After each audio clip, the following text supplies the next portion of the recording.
Assalamualaikum, Ustaz. Waalaikumsalam, Putri Makda. Masuk silakan. Di mana Mi yang lain? Gak tahu juga di mana Mi, Agnes sama Adel. Tunggu Mi saja, lama memang mereka. Bisa.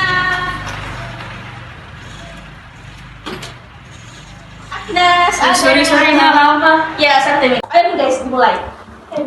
Ayo kamu.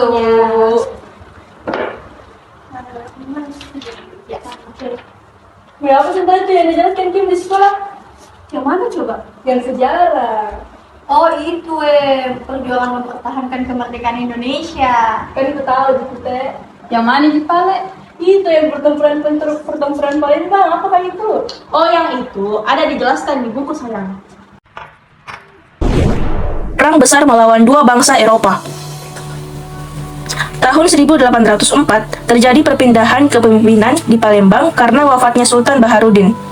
Puncak kepemimpinan di Palembang selanjutnya dipegang oleh Sultan Mahmud Badarudin Khalifatul Mukminin Syaidul Iman yang dikenal sebagai Sultan Badarudin II. Sultan Badarudin II dikenal sebagai ulama Imam Masjid Agung Palembang sekaligus sastrawan dengan beberapa karyanya, yaitu Syair Nuri, Pantun Si Pelipur Hati, Sejarah Raja Martalaya dan Nasib Seorang Kesatria Si North Castro. Pada masa Sultan Badarudin II, Palembang tidak bisa menghindarkan lagi perang besar melawan bangsa Eropa, yaitu Inggris dan Belanda. Situasi politik di Nusantara berubah seiring dibubarkannya VOC pada tahun 1799. Kerajaan Belanda mengambil alih semua kepentingan VOC di Nusantara. Tahun 1812, pasukan Inggris menyerbu ibu kota Palembang. Pasukan Inggris berhasil menguasai ibu kota dan menduduki istana. Sultan Badarudin II bersama para pengikutnya meloloskan diri dari kepungan Inggris. Inggris kemudian melantik Sultanah Majamuddin adik Sultan Badarudin sebagai pemimpin Palembang. Selanjutnya, Palembang berada di bawah kekuasaan Inggris dan menempatkan seseorang residen sebagai perwakilan. Tahun 1813, Sultan Badarudin II menyerah dan kembali memegang tampuk kekuasaan Presiden Palembang, menyetujui pengangkatan kembali Sultan Badarudin II. Namun, sebulan kemudian, Thomas Stamford Raffles menolak pengangkatan itu karena hanya ditetapkan oleh Residen Palembang. Empat persetujuannya. Situasi tersebut menyebabkan terjadinya ketegangan antara Sultan Badarudin II dan Sultan Ahmad Najamuddin.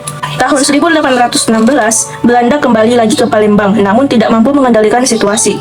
Tahun 1818, dalam persaingannya dengan Inggris, Belanda mengirim sebuah ekspedisi militer ke Palembang dan menangkap Sultan Ahmad Najamuddin.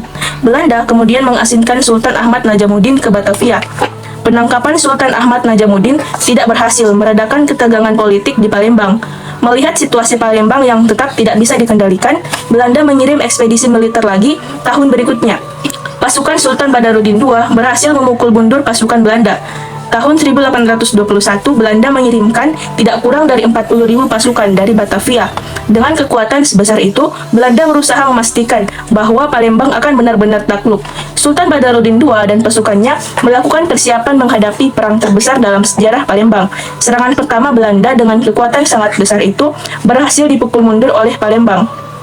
Gagal pada serangan pertama, Belanda melanjutkan serangan berikutnya. Belanda mempergunakan semua kekuatannya dan berhasil mencapai Istana Kuto Besak.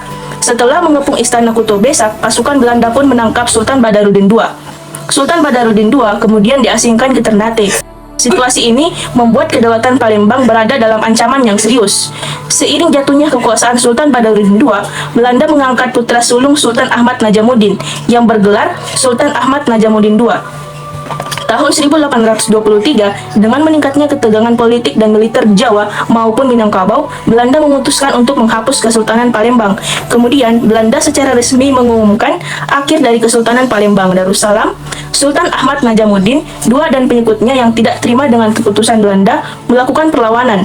Tahun 1824, pasukan Palembang menyerang sebuah garnisun tentara Belanda. Serangan tersebut berhasil diatasi oleh Belanda. Kegagalan dalam serangan terhadap garnisun Belanda itu membuat Sultan Ahmad Najamuddin II melarikan diri. Tahun 1825, Sultan Ahmad Najamuddin II menyerah dan diasingkan ke Banda. Tahun 1841, Belanda memindahkan pengasingan Sultan Ahmad Najamuddin II ke Manado. Tahun 1849, sebuah pemberontakan berskala besar dilancarkan oleh rakyat Palembang.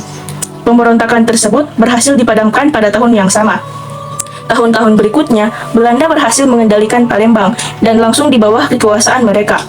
Tahun 1984, pemerintahan Republik Indonesia menganugerahi Sultan Mahmud II Baharudin II yang meninggal dalam pengasingannya pada tahun 1852 sebagai pahlawan nasional atas jasa-jasanya melawan Inggris dan Belanda. Sekarang sudah mengerti kan mengenai pertemuan Palembang? Untuk merefleksikan pemahaman kalian kembali, berikut terdapat beberapa pertanyaan. Nah, jadi seperti itu penjelasan mengenai pertempuran Palembang. Oh, ternyata Palembang kali dalam pertempuran Palembang. Iya, maka untuk selesai. Iwe, bukannya ada satu lagi yang ibu jelaskan itu yang putar-putar? Oh, putaran Margarana. Bukan sembarang putaran Margarana, Kak. Nah, iyo. Ada juga ini tadi dijelaskan di buku. Pertempuran Margarana merupakan salah satu pertempuran antara Indonesia dan Belanda yang terjadi pada 20 November 1946.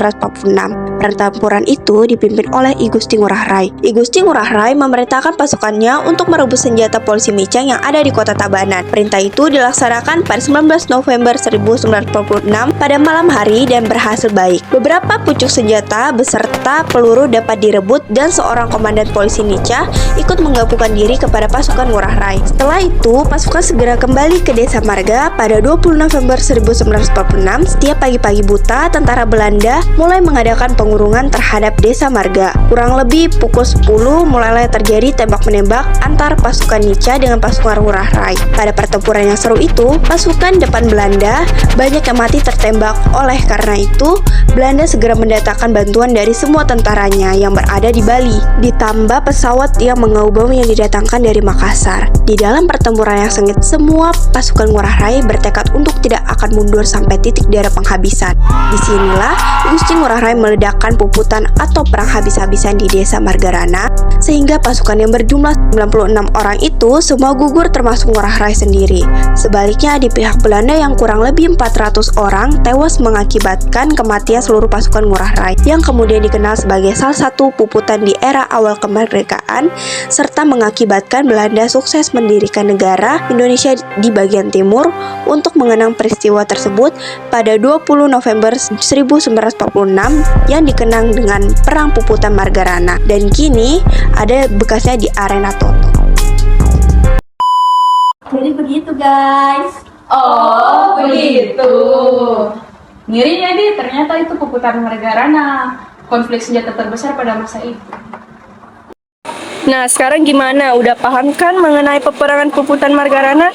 Untuk merefleksikan kembali pemahaman kalian, kami mempunyai beberapa pertanyaan.